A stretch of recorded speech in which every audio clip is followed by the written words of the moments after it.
Historia. Camino a la Gran Guerra.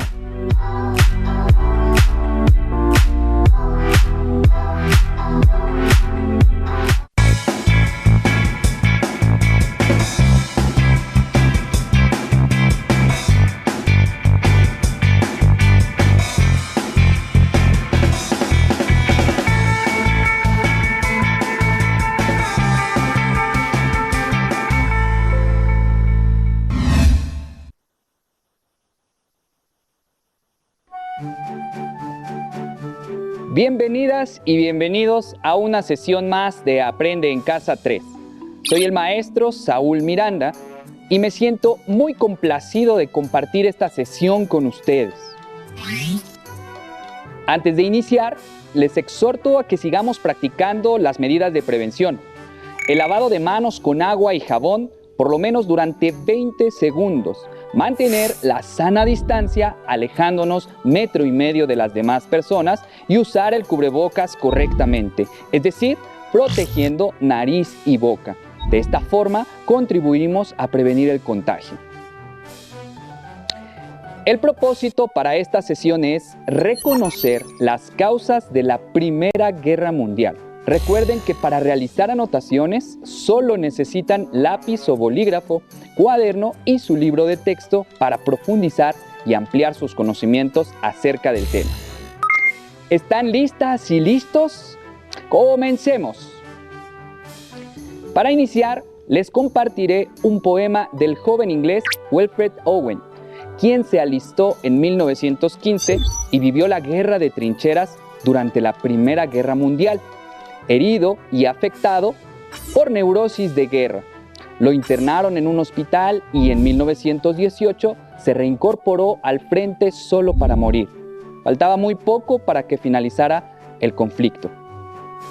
Entre su obra, su poema más famoso se titula Dulce et decorum est. Dulce y decoroso es morir por la patria.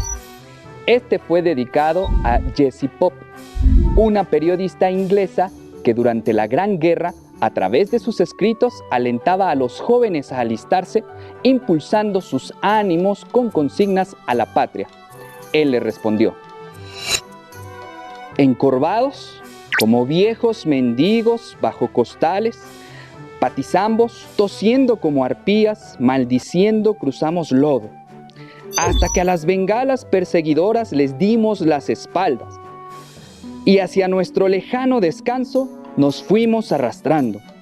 Hombres marchaban dormidos, muchos habían perdido sus botas, pero cojeaban, calzados con sangre, todos iban rengos, todos ciegos, borrachos de fatiga, sordos incluso a los silbidos. De obuses de gas cayendo suavemente atrás, ¡gas! ¡Gas! Rápido, un éxtasis de torpeza, poniéndose las toscas máscaras justo a tiempo. Pero alguien seguía gritando a voz en cuello y tropezando, y debatiéndose como un hombre entre fuego o lejía. Borroso, a través de los vidrios nublados y gruesa luz verde, como bajo un mar verde, lo vi ahogándose. En todos mis sueños, sin remedio ante mi vista, se hunde hacia mí escupiendo, asfixiándose, ahogándose. Si vieras los ojos blancos retorciéndose en su cara como la de un diablo enfermo de pecar, si pudieras escuchar con cada sacudida la sangre de viles, incurables pústulas sobre lenguas inocentes, amiga mía, no les contarías con tan alto gusto a niños ardiendo por alguna gloria desesperada la vieja mentira, dulce et decorum est.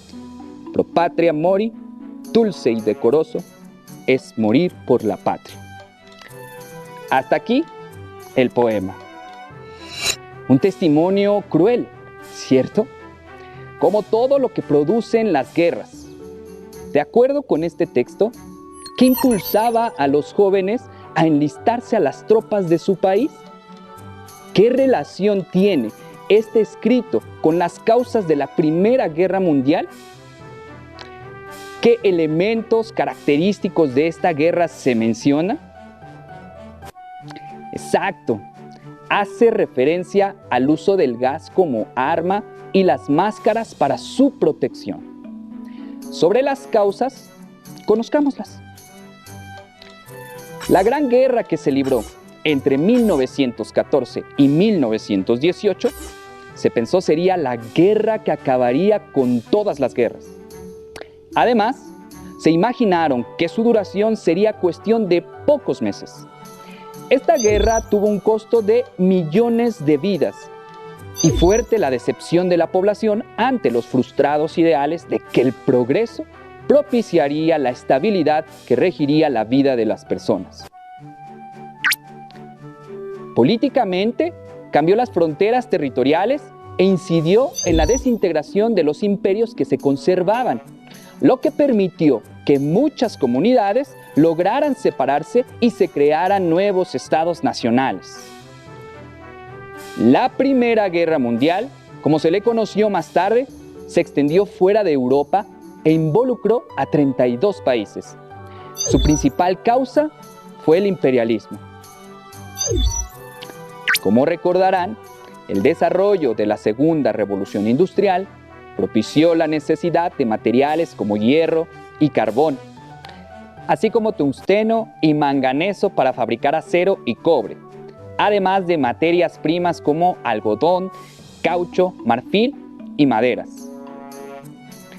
Así, los países industrializados comenzaron a buscar territorios que les proporcionaran estos recursos para sus fábricas, además de mano de obra barata y consumidores para sus productos. La competencia por las colonias, el control de rutas marítimas y la búsqueda de influencia en mercados regionales generaron tensiones, sobre todo porque algunos países cuya formación y desarrollo industrial fue tardío habían quedado fuera del reparto de África, el sur y el sudeste de Asia y Oceanía, que hicieron para sí las grandes potencias. Alemania, una naciente potencia, comenzó un desarrollo industrial acelerado, por lo que su descontento por los territorios que poseía y la demanda de colonias fue en aumento. En 1870, anexó las provincias de Alsacia y Lorena, que pertenecían a Francia, lo que generó que parte de la población francesa comenzara a exacerbar posturas antialemanas. Durante la industrialización, aparecieron innovaciones como el ferrocarril, los telégrafos y los barcos de vapor. Estas tecnologías se vieron también acompañadas de la invención de nuevo armamento. Por ejemplo, los fusiles de repetición, que permitían que un soldado disparara alrededor de 15 veces sin tener que recargar. Anteriormente, cada disparo necesitaba una nueva carga. También aparecieron las primeras ametralladoras, que permitían realizar hasta 10 disparos por segundo. Se utilizaron además tanques, aviones y, por primera vez, submarinos. A estos instrumentos de guerra habrá que agregarle el desarrollo de armas químicas. Estos dispositivos estaban diseñados para liberar sustancias tóxicas con el fin de causar lesiones o la muerte. Si bien comenzaron a agredirse con gases lacrimógenos, que técnicamente no son armas químicas, pues sus efectos pasan en algunos minutos, la competencia entre ambos países combatientes inició una carrera armamentística. Para 1915, los alemanes emplearon por primera vez el gas cloro, el cual fue pronto sustituido por otros más letales como el gas mostaza o el fósgeno, que mata por asfixia. En la carrera armamentística tomaron la delantera Alemania y Francia. Después se sumaron otras naciones como el Reino Unido, Estados Unidos de América, Italia, Rusia y el Imperio Austrohúngaro. El siguiente video nos permitirá identificar cómo la principal causa de la Primera Guerra Mundial forma parte de un proceso que se inició desde la industrialización. Gradualmente, la industrialización se extendió a otros países europeos, así como a Estados Unidos, y se vivió un periodo de prosperidad económica. Además, en el siglo XIX, se expandieron las rutas marítimas y las líneas de ferrocarril. También se descubrieron nuevas fuentes de energía como el petróleo y la electricidad. A ese proceso se le conoce como la Segunda Revolución Industrial. Como consecuencia, las naciones industrializadas comenzaron a extender su poder hacia regiones con menor desarrollo en África y Asia, muchas de las cuales poseían valiosas materias primas que eran necesarias para la producción. A esta etapa expansionista se le conoce como imperialismo. Se caracterizó porque las potencias industriales europeas comenzaron a competir entre sí por el control de los recursos. La burguesía, mientras tanto, se fortaleció aún más y dominó los ámbitos económico, político y social. Grandes compañías industriales y financieras se establecieron en diversos países. Bajo estas circunstancias, al iniciar el siglo XX, el mundo estaba repartido y lo dominaban los grandes imperios coloniales europeos que rivalizaban entre sí. Las naciones no pudieron resolver sus diferencias de forma pacífica. Así, los intereses económicos e imperialistas se convirtieron en un factor definitivo para que estallara la Primera Guerra Mundial en 1914. Con la firma en Francia del armisticio de Compiègne entre los aliados y Alemania, se puso fin a las hostilidades, con lo cual terminó la Primera Guerra Mundial, luego de una etapa de fatiga en ambos bandos. Otra de las causas fue el fortalecimiento del nacionalismo. Dos regiones en particular cimentaron la posibilidad de una guerra: el norte de África y los Balcanes. Al comenzar el siglo XX, la rivalidad entre las potencias había aumentado por afianzar el control de sus colonias. En África, nuevamente Alemania, como nueva potencia industrializada, en su intención de adquirir más colonias, apoyó a Marruecos en su lucha de independencia contra Francia, por lo que casi entran en guerra en 1905 y 1911. En la otra zona, el debilitamiento del Imperio Otomano en la península de los Balcanes y el resurgimiento de los nacionalismos en esa convulsa área creó un polvorín. Serbia formaba parte del Imperio Otomano y para 1882 obtuvo su autonomía y se convirtió en un estado independiente. Lo habitaban individuos de origen eslavo. Por una parte, los nacionalistas serbios querían integrar a las provincias de Bosnia-Herzegovina para tener acceso al mar, pero esas provincias tenían la protección de Austria-Hungría, quien se las anexó en 1908. Por otro lado, otras comunidades eslavas luchaban por separarse, ya fuera del Imperio Otomano o del Austrohúngaro, para anexarse a Serbia y conformar un solo estado eslavo. Rusia también tenía intereses en la salida al mar, por lo que apoyaba el paneslavismo de los serbios. Paneslavismo fue un movimiento de ideología nacionalista que durante el siglo XIX tenía como finalidad la unidad política y cultural de todos los pueblos eslavos. El apoyo de Rusia fue visto con recelo por el Reino Unido. Sin embargo, el expansionismo económico y de comunicaciones de Alemania produjo un acercamiento entre Rusia y Reino Unido. En contraparte, Alemania y Austria-Hungría querían evitar la unión serbia y la presencia de Rusia en la península. En este ambiente de tensión, las naciones hicieron alianzas. Desde 1882, Alemania, Austria-Hungría e Italia formaron la Triple Alianza. Fueron conocidos como los imperios centrales. Los tres se comprometían a que si uno de los países entraba en guerra, responderían conjuntamente. Con el fin de contrarrestarlos, Francia y Reino Unido se aliaron en 1904 y en 1907 se integró Rusia, quedando conformada la Triple Entente. Estos países fueron después conocidos como los países aliados. Si bien Como estudiaron en la sesión previa, no hubo enfrentamientos armados que implicaran a todas las potencias entre los años 1871 y 1914. Las condiciones que presentaba cada país debido al nacionalismo, el imperialismo y el desarrollo de la industria armamentista pusieron a estas naciones en un continuo estado de alerta, listas para hacerse la guerra en cualquier momento, y ese momento llegó. Una de estas comunidades eslavas era Bosnia, que estaba administrada por el Imperio Austrohúngaro. Para prevenir la posible separación, el emperador Francisco José optó por invadirla y anexarla al imperio en 1908.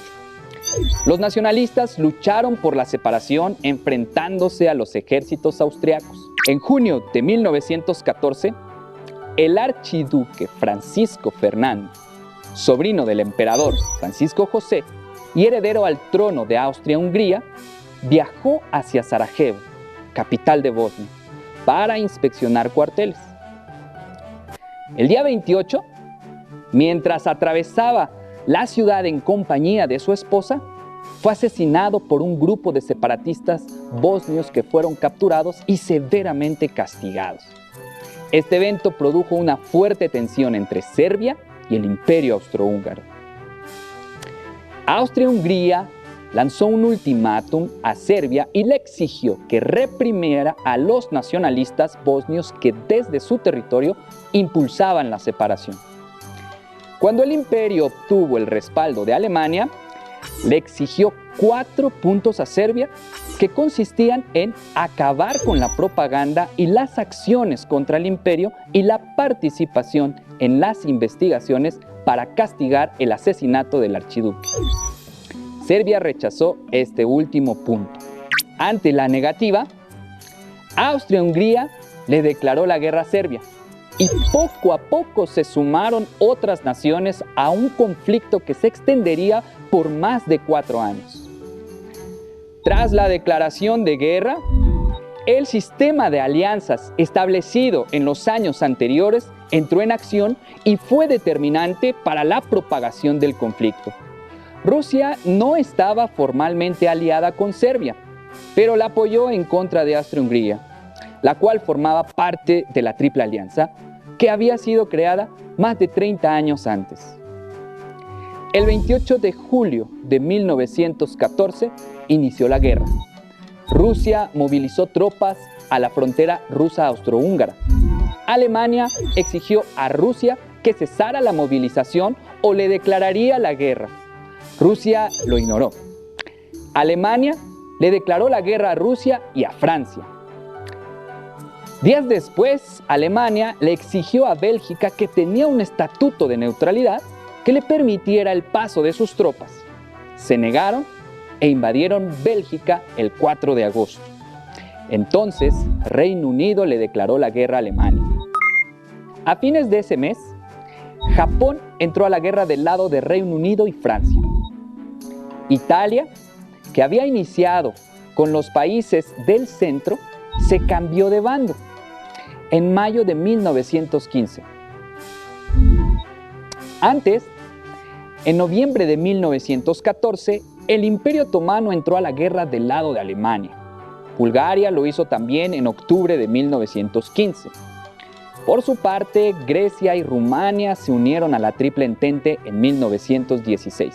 Estados Unidos de América ingresó al conflicto en 1917, después de conocerse el telegrama Zimmermann, enviado por Alemania a nuestro país, donde se le proponía al gobierno mexicano una alianza militar contra el vecino del norte para recuperar los territorios perdidos en el siglo XIX.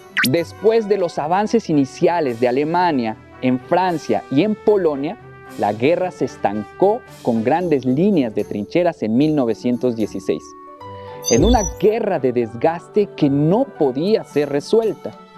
Cuando hablamos de guerra de trincheras, nos referimos a un modo específico de combatir, surgido de manera simultánea al uso de las armas de fuego en los enfrentamientos. En esta estrategia bélica, los ejércitos excavan túneles abiertos o trincheras, donde los soldados se protegen mientras conservan su posición. Las nuevas estrategias y el nuevo armamento de alto alcance trajeron como consecuencia que, durante la Primera Guerra Mundial, las tropas permanecieran inmóviles por largos periodos de tiempo. Podían esperar atrincheradas durante semanas en lo que recibían la orden de atacar o replegarse. Posteriormente, en 1917, Alemania declaró la guerra submarina, misma que llegó a las costas de Estados Unidos de América y de México. Como mencionamos, los submarinos formaron parte de las nuevas innovaciones de la guerra. Los restos de uno de estos fueron localizados por arqueólogos náuticos en las costas mexicanas. Conozcamos su historia a través del siguiente video.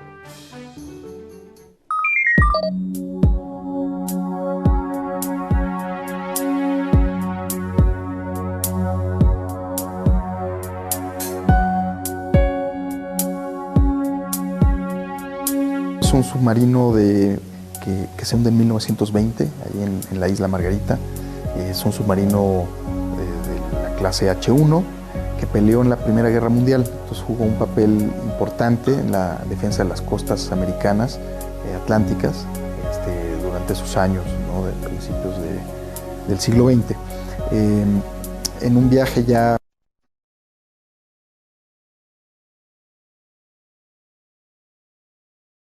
con la isla Margarita, y siempre fue una zona peligrosa, una zona de brumas tremendas, y pues es muy factible estrellarte contra esta punta sur de la isla Margarita. Entonces el submarino pues no iría navegando bajo el agua, iría navegando en superficie, y pues no vieron que ya estaban a la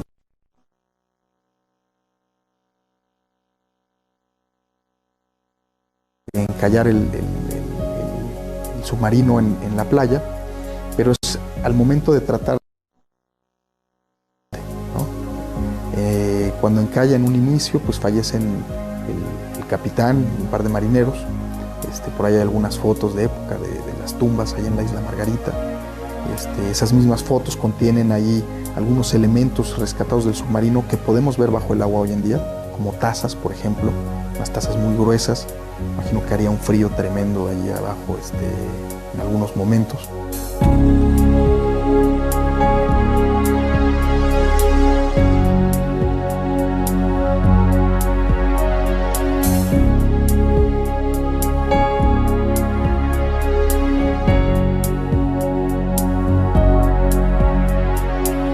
Y a principios de este año fuimos con el arqueólogo Kotaro Yamafune, que es uno de los grandes expertos hoy en día en la fotogrametría subacuática.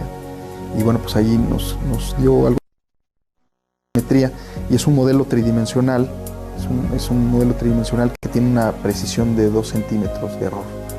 Entonces se puede hacer investigación padrísima desde una computadora sobre este submarino. Y prácticamente nos tardó 2 días hacer ese trabajo de fotogrametría. Lo que Kotaro hace es que va tomando miles de fotografías del submarino, y bueno, conoce muy bien los parámetros de su cámara, de sus flashes. Hace después un mosaico con estas fotografías, y estas fotografías todas traen información del ángulo en que se tomó la fotografía. Y en otro programa, con esa información, ya es que se convierte en un modelo de tercera dimensión.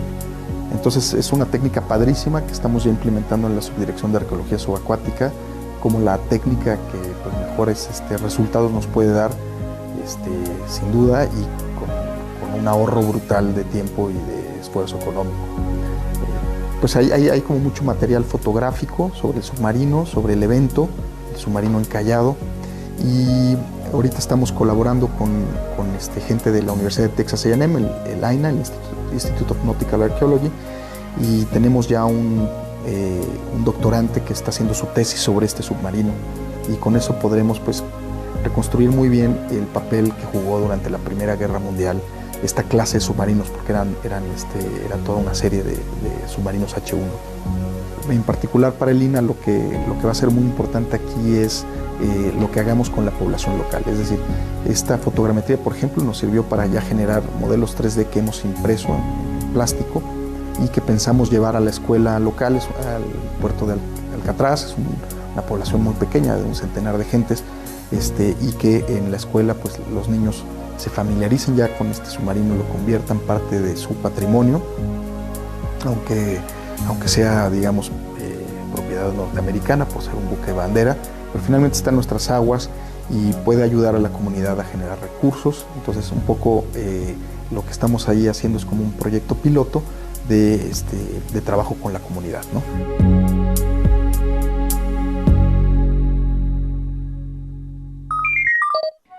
Interesante, ¿verdad?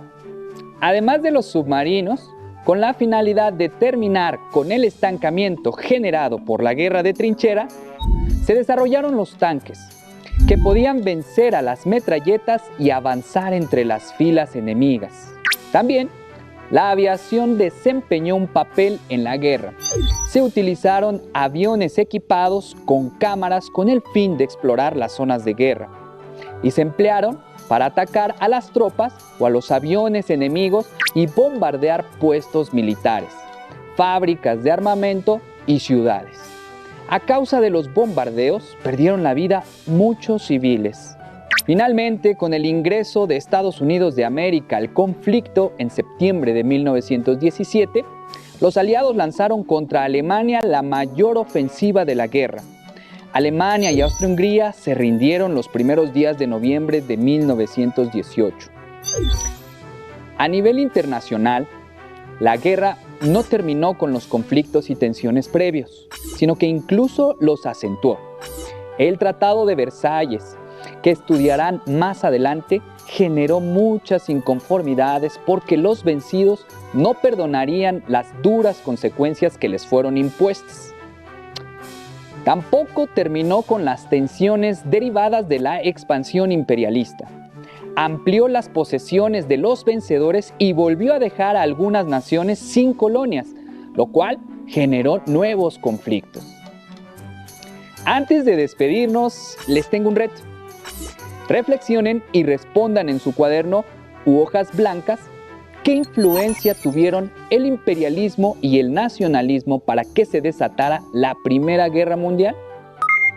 Además, realicen un cartel donde expresen su opinión acerca del desarrollo de la ciencia y la tecnología para el uso de la guerra. Y compártanlo con todos. No olviden que este tema lo podrán encontrar en su libro de texto. ¡Listo! Terminamos, pero aún nos queda mucho por explorar y descubrir aquí en Aprende en Casa 3. ¡Hasta la próxima!